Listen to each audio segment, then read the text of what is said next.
Hi there, welcome to the Inside Track, the Scottish Sun. We've got Jim Delahunt here with me again.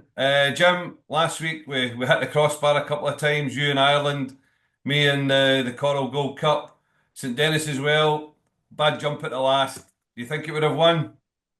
Yeah, I do actually, Robert. I thought Cara Monaghan gave the horse a really good ride. It was very well backed as well, 16-1 down to 9-1. So I don't think MD lost on the each way money. She gave it a really good ride round, came to the last. The race was at her mercy, and the horse just put down, made a bad mistake, ran onto the line, but beaten 2.5 lengths. So we can't really complain. I was hoping she would give it a good ride. Her £7 claim was key to the whole thing.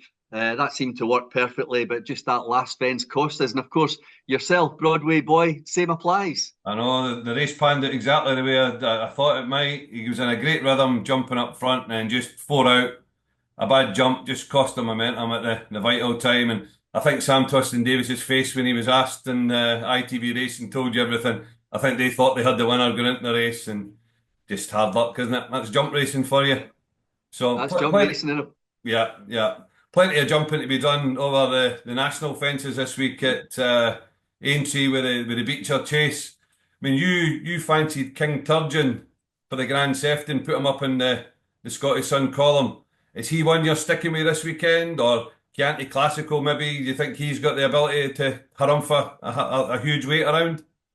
Well, there's no doubting that Chianto Classico has the ability. That's why he's got 12 stone. And Johnny Burke is riding him for Kim Bailey, who's got plenty of form over Grand National fences as well. But King Turgeon, yeah, I put him up for the Grand Sefton. I really did think he was well handicapped for that race. I thought he jumped beautifully at Chepstow the time before, and he carried that improved jumping onto Aintree. He never touched a twig going round there that day. I think he's got a fantastic chance again on Saturday. My one proviso, Robert, would be I put him up last Sunday in the Sunday Diary column, hoping he'd be a decent price during the week. And when I wrote that piece, I know that David Pipe was a little bit wary of heavy ground at Aintree. And I think just talking here on Friday morning, I think that's the way it's going. So we would have to put that in as a concern. But if he runs him, then I think you've got to back him because he's only £8 higher. And the horse which should be weighted to beat him, which is Gaborio, which finished third and a very strong staying on third in the Grand Sefton, will be better suited by the 3.25 miles on heavy ground on Saturday, but is £3 out of the handicap. So they say weight stops trains. I'm not so sure it does when it comes to big strapping 3.5 mile chasers, but I would still stick with King Turgeon. Just that proviso that David Pipe was a little bit worried about heavy ground. But I know you've got another fancy in the race. Well, I think first of all, Chianti Classico, he's a class horse in the race, isn't He he? is. Tim Bailey thinks he's a Grand National horse, and I heard him speak yesterday, and he seemed to be kind of suggesting he'd be quite happy if he finished in the first three or four because Yeah. it would give him something to work on with entry. I mean, carrying 12 stone, especially if the ground goes heavy, is a huge ask. I looked up the stats the other day, and I think you have to go back 25 years, 24 years for the last time a horse carrying 12 Yeah. stone won this race. That shows the task he's up against. I mean, if he comes out and wins it off 12 stone, then it's going to be a massive performance. But the one I like is Iron Bridge, which ran second in that sort of crazy Welsh National last year that Nassalam just went out in front and burned everything. After that, I don't think any of the horses after that slog were the same. He came out, he got beat a few times after that. I think there's only two winners out of that Welsh National since. Yeah. But he's been dropped £6 for that, given 7 months off, a nice long break to get over it. And I really, really liked his comeback run at Carlisle a few weeks ago. I thought he jumped well. He ran like a horse that perhaps they had another day in mind. So I had him jotted down to back him next time out. He turns up here. Trevor Hemming's colours synonymous with Aintree in big days. So I think he's about 8-1 now. I think he's a knocking each way bet. Yeah, I would have to agree with your sentiments there. I mean, Iron Bridge, he ran a lovely race at Carlisle, he really did. And as you say, with another day in mind, whether it's Saturday or not, we're going to find out not too far away, Robert. But Iron Bridge, I can see where you're coming from there. I'll stick with King Turgeon. I think he's a class act in the making. He's not a class act yet. He's a horse which is improving. He had quite a time in France as a youngster. He had a lot of experience there. He's come over here. He seems to have improved for the summer with David Pipe. I still think there's improvement to come. And if Pipe runs him, I think he'll be satisfied that the ground will be okay. So He did have the alternative, as a few of them did this weekend, of going for the Welsh Grand National trial down at Chepstow. But £135,000 is a big enticement to go to Aintree, especially with a horse which jumped round there for fun last time. So I'll stick with King Turgeon and wish you well with Iron Bridge, Robert. So there's good supporting card at Aintree as well. Can you tell us what your other selections on the Aintree card is? Yeah, the other two selections are both over hurdles. Obviously, we only have the one race over the Grand National Fences. We only have a couple on the build up to April in total. But the interesting race for me at sorry, not three, 12:57 is a 3 mile half furlong handicap hurdle, which could go the way, I think, of a horse called Golden Ambition, which is trained by Ben Pauling, whose horse is a Sun columnist, of course, and whose horses are in absolutely fantastic form. He puts young Callum Pritchard up on this one to take £7 off, because Golden Ambition has been raised £6 for his last win. I just think this is a stare through and through. He's got a little bit of speed as well. I think that's enough to win a race like this, especially with Pritchard taking the £7 off. And I don't know how much you've seen of this boy, Robert, but he can certainly ride. And him taking off the 7, negating the £6 rise, will do for me in that 12:57. So that's Golden Ambition for our Sun columnist Ben Calling at Aintree on Saturday. I was going to say that. See, when you've got one of these conditionals and they're just in such form like that, and you look at them and you go, he's stealing £7, Yeah, £5, whatever. exactly. How important is it you just stick with these guys and try and figure out what trainers are using them and to the best effect? Well, I think we saw on the flat over the past 18 months young Billy Loughnane. I mean, from the word go, his £7 was gold dust.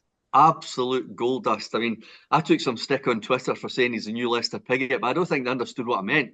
What I meant was he rides like Lester Piggott, with his backside in the air, his hands down on the horse's neck. He rides a finish like Lester Piggott as well. I think this boy is going places, and I'm just using him as an example to illustrate that when you spot early a young jockey who's got the ability to perform at a much higher level, and he's still got that £7 claim, and then you work through the 5 and the 3, and similarly over jumps when you come down from 10, I think it's absolute gold dust. And I think this boy Callum Pritchard is well worth his £7. I think we can take advantage of that for a few weeks yet. And on the subject of jockeys, Charlotte Jones is one that rides from the front very, very well. I believe she's Yeah. riding one that you fancy later on at Aintree. Yeah, at a bigger price, Robert. So I think we have to put the each way proviso in here. That's a horse called Bingu, which runs in the finale at 3:17. It's a 2.5 mile handicap hurdle. Now, Charlotte, and with my other Ayr Racecourse hat on, I invited her up to a function at Ayr last year. And on the back of that, she picked up a spare ride, and blow me, she went out and broke her collarbone. So I wasn't very popular for dragging her up to Ayr and then getting her injured. But she's a very, very good jockey. She's not long lost her claim, so she hasn't ridden many winners without her claim, but she gets on very, very well with this horse. He is a course and distance winner as recently as Boxing Day last year. He's back on that course and distance winning mark. Unseated last time, unseated Charlotte, sadly, last time, but he's a very well handicapped horse. Jimmy Moffat, well, I'm just not 100% sure how good a form his horses are in, because we don't have that much evidence to go on. But Bingu, at the weights and measures, I think great each way chance with Charlotte in the saddle, 3:17 at Aintree on Saturday. And then down to Sandown where the Grade 1 action is this weekend. There's a great card there today and the Friday, but it's a Saturday we're going to look at the Tingle Creek. I mean, I can't believe it's 20 years since that great Tingle Creek with Moscow Flyer and whatnot. This year, John Bon is the hot favourite. Is there anything in the race you think you can take him on with, or are you just playing for place money, or what's your take in the race? I'm actually going to go against John Bon. I said in my column on Thursday, I don't mind going against John Bon at all. I know he's got a fantastic record, but he has his moments, and I just think there might be an up-and-coming young horse called Calixios, trained by Henry de Bromhead, who is red hot at the moment, as everybody knows. His horses are winning right, left and centre. His horses have actually been in form since the Ebor. Remember, he absolutely hacked up in the Ebor with one, and it was supposed to be going for the Melbourne Cup. Never quite happened. But Calixios won last time, won a very good race last time, has the form in the book as well to suggest he's an improver. I think when you look at these 2 mile chases at the top level, if you are going to catch one, you're going to have to catch one when it's least expected. And I suspect most people will think John Bon will just have a hack round under Nico on Saturday.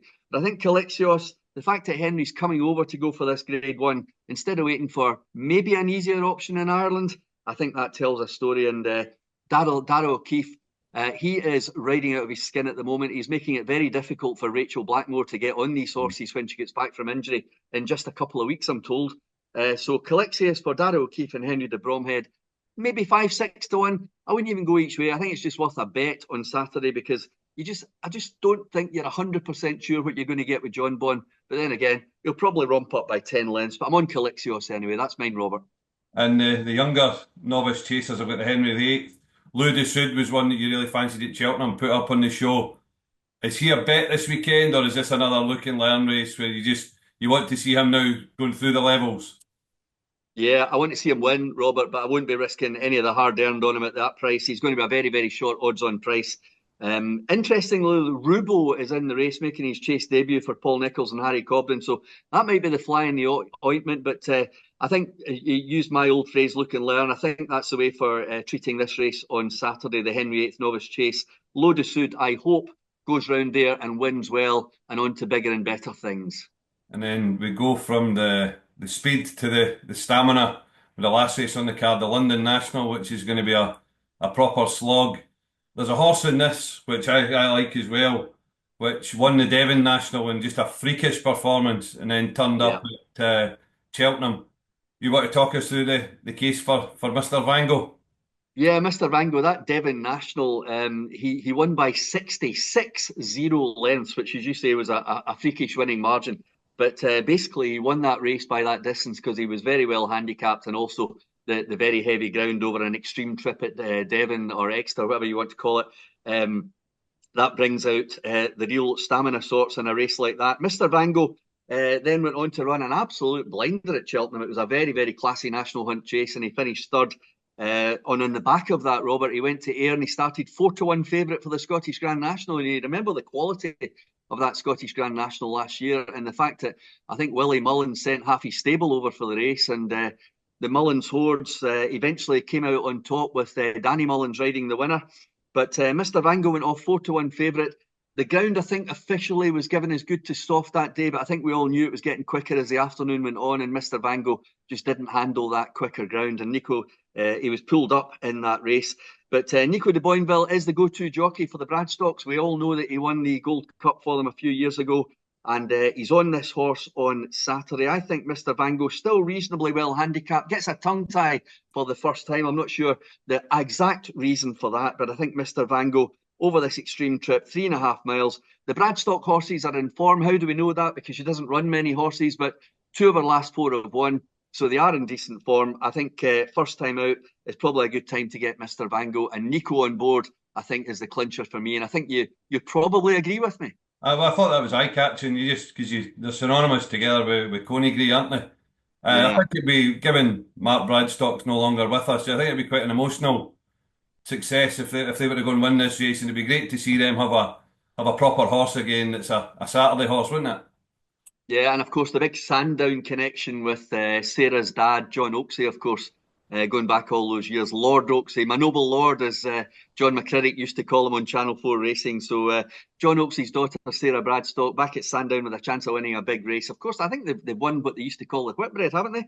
Yeah. I need to check that. Yeah, but no, that I think they've aimed this horse at this race. I think it's ideal conditions for him. It's going to get softer as the day goes on Saturday. If that weather front comes in, as Sandown have been predicting all week. So Mr. Vango for both of us on Saturday, Robert. And I think the only other one I'm interested in Saturday was a horse at Wetherby, which is going for a handicap hurdle up at Wetherby. It's at 12:48. Of course, they have the early start, 10:35. My goodness. At Wetherby on Saturday. Utter madness. You can quote me on that. And I think Yorkshire Lady, first time out for the Easterbys, with Jamie Hamilton in the saddle. Jamie rides for both Easterby families. He rides for Mick and David on Saturday on Yorkshire Lady. And I remember speaking to Joe Mason at Ayr when this horse won for the second year running at the Ayr Gold Cup meeting this year. And she said she was dreading this horse being dragged off by the jumping boys. And that's exactly what's happened. She's won her first maiden hurdle. And she's now in off a handicap mark. First time 110. You compare that to her flat rating. You do the old calculation plus 50, and she is thrown in. I think she'll win Yorkshire Lady in the 12:48 at Wetherby on Saturday. And then moving on to Sunday, we've got one of my favourite racing days of the year, Borders National at Kelso. There's nothing better than in the chicken hutch where the polar bears have got their thermals on outside and the wind and rain and whatever. The Borders National, a fantastic race. Sandy Thompson's had a great record in it over the years. We'll come to my selection in a minute, Jim. Will you fancy one for Nick Alexander? I do, and I think Nick's horses are running particularly well. He unfortunately he ran a horse. I'm not saying unfortunate for him, but unfortunately in terms of the handicap mark, he ran a horse called I can't remember what it's called, but it ran against Caldwell Potter the other day and managed to finish second to Caldwell Potter at Carlisle. So that probably hasn't done its handicap mark any good at all. But he runs a horse called Travail d'Orfèvre here in this 4 miler. A race which you've already said you love, Robert, on Saturday. Bruce Lynn is in the saddle, runs off bottom weight of 10 stone 1. Now, that in itself isn't hugely significant because that's exactly the handicap mark it should be on. But what is significant is that this is a 2 miler, maybe a 2.5 miler at best. I think it maybe has had one attempt at 3. He was actually entered in 2 3 mile races at Wetherby on Saturday, but Nick's decided to give it a go in the 4 miler. I think this horse travels really well, and I think it'll travel around there for the first couple of circuits, and then Bruce can get it involved later on. I think it might just have the pace to go and win a race like this against, oh dear, am I going to insult some people, against some slow old boats? But Travail d'Orfèvre for me off 10 stone 1 with Bruce Lynn in the saddle. Nick's horse is in great form.